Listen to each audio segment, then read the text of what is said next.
So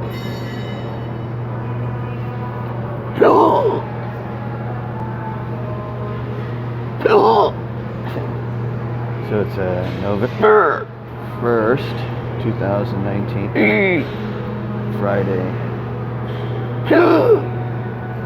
We tried to enjoy Halloween.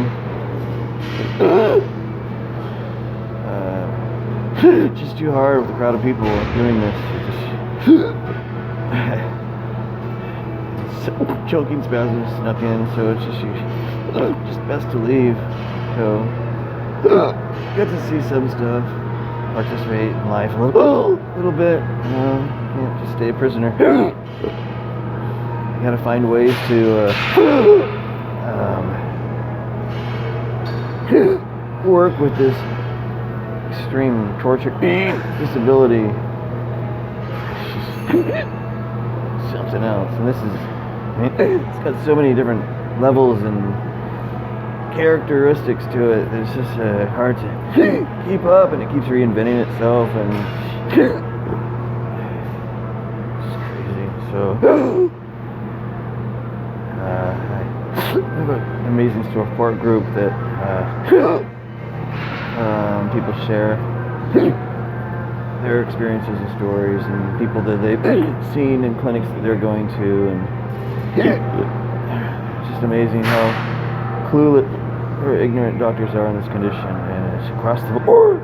We're all experiencing this. We're all getting the same results. Reactions, abandonment issues with physicians. I mean, you almost become a liability at some point to these people, because they know there's nothing they can do. So they just want to work you out of their care, and you know, hopefully you'll go find somebody else, leave them out of it. It's terrible when they're really should try to want to figure this out. That's kind of their job. It's healthcare. You know, it can't just be all things that somebody else figured out, and then they just do that and collect their dough. It's still paying the same price and getting no results as other people. So